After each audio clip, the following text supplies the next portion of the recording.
Chapter 8 The Purge. After being left alone in the security center, Logan decided he needed to see his wife. Logan took his screwdriver and attempted to rewire the lock to the containment bay.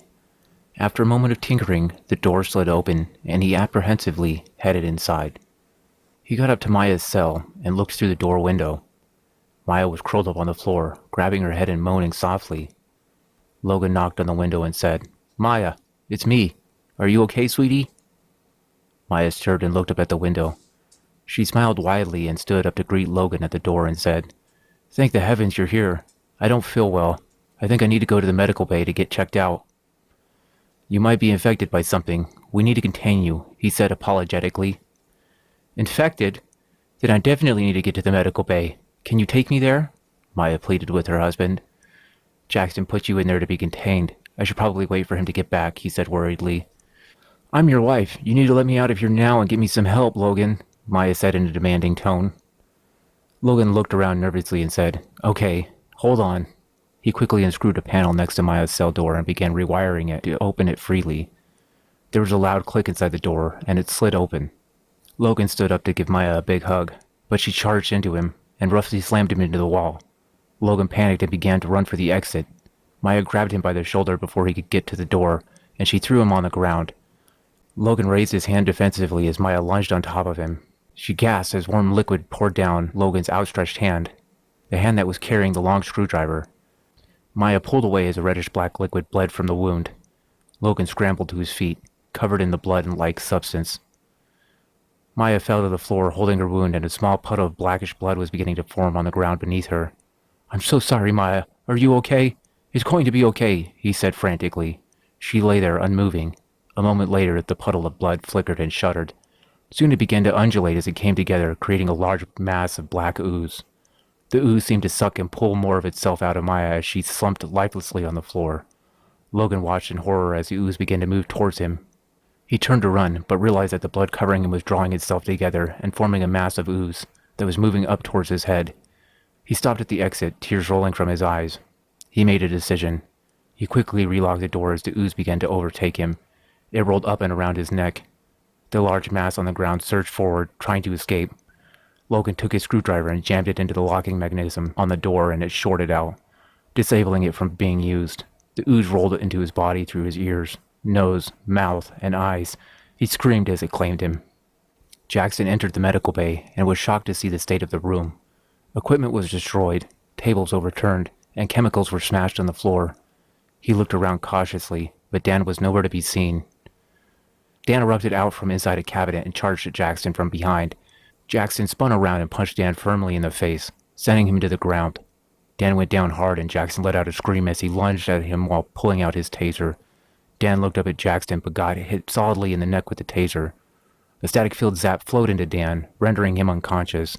Jaxton grabbed his comm to activate it when he saw the black ooze squished out of Dan's eyes, nose, and mouth. It began forming into a mass, and Jaxton rushed to get out of the room as the ooze slithered forward toward him. Once in the corridor outside of the room, he quickly closed and locked the door. He then activated his comm. "Captain, Dan was infected and attacked me. He's unconscious, sir," he said desperately into his comm. "I have sealed the door to the medical bay, but I'm afraid we might have to disconnect the bay. We can't risk that ooze getting out." Hesbien stood stunned on the bridge while Allie stared at him, her mouth open. "I can't believe it," she said. "Okay, Jaxton. Get back to the security center and activate the disconnection process for the medical bay," Hesbien ordered. "But sir, what about Dan and the medical supplies?" Allie asked in a panic. "I'm afraid it must be done. We are losing too many people. We need to take care of this thing while it's trapped. There's nothing more we can do," Hesbien said firmly as he walked away from Allie and headed into his personal chamber. Jaxton quickly made his way through the corridors and into the security center. Jaxton sat down at the emergency terminal and began initiating the disconnection process for the medical bay. "Hello? Somebody help me!" Logan shouted from inside the containment bay. Jaxton jumped at the sudden plea from Logan. He got up and headed over to the door. Logan stood at the door window peering out. "What are you doing in there?" Jaxton asked apprehensively. "Maya was in trouble and needed my help, but she attacked me. When she lunged at me, she impaled herself on my screwdriver," Logan said frantically before he began to sob. Jaxton looked through the window past Logan and was horrified to see Maya's bloody body laying on the floor. Logan moved in front of Jackson's gaze, his eyes black and hollow, Please hurry, he said in an eerie tone. Jaxton slowly backed away from the window and headed over to the emergency terminal again. He hastily added the containment bay to the list to be disconnected and activated the process. Alarms started blaring as the disconnection process began for the medical bay and containment bay. Lights in the room began to flash ominously, hinting at the severity of the situation. A moment later, there was the sound of a loud hissing as the bays were disconnected from the hull of the ship. Boosters fired, carrying the bays further out into space and away from the Overburdened. Jaxton let out a heartfelt sigh as he engaged the final part of the process, and the medical bay and containment bay erupted in a static-filled, fiery explosion of blue and purple flames.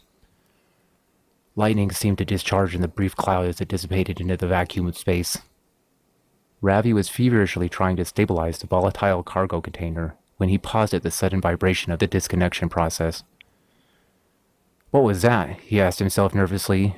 Alarms around the container and the cargo bay began to blare, and a moment later, Hesbien's voice came across the comm. Ravi, what is going on? My terminal says the cargo is about to become unstable and explode. That could destroy the whole ship. Ravi desperately struggled to balance the containment unit. Sweat dripped off his eyebrow as he fumbled around the controls. I think I got it, he said eagerly. The deafening blare of the alarms finally subsided, and silence fell over them once again. Ravi slid back onto the floor in relief. He quickly activated his comm. Captain, I did it! The cargo is stabilized. Great news, and great job. We may end up making it through this after all, Hesbien said with a heavy heart. Hours later, with controls regained and danger averted, the Overburdened resumed its journey to the delivery destination. Hesbien then decided to call for a meeting on the bridge, where they had a service for all the lost crew members and a celebration for the remaining crew alive. As Hesbien and Ellie embraced in a romantic, celebratory kiss, something glistened on the ceiling of the bridge. A small amount of black, undulating ooze slithered its way across the surface of the ceiling, until it lingered above Hesbien, who was distracted by the eager kiss. Unknown to him and his crew, the ooze dropped from the ceiling and landed softly onto Hesbien's shoulder. It moved quickly and without hesitation, heading directly for his ear. The end.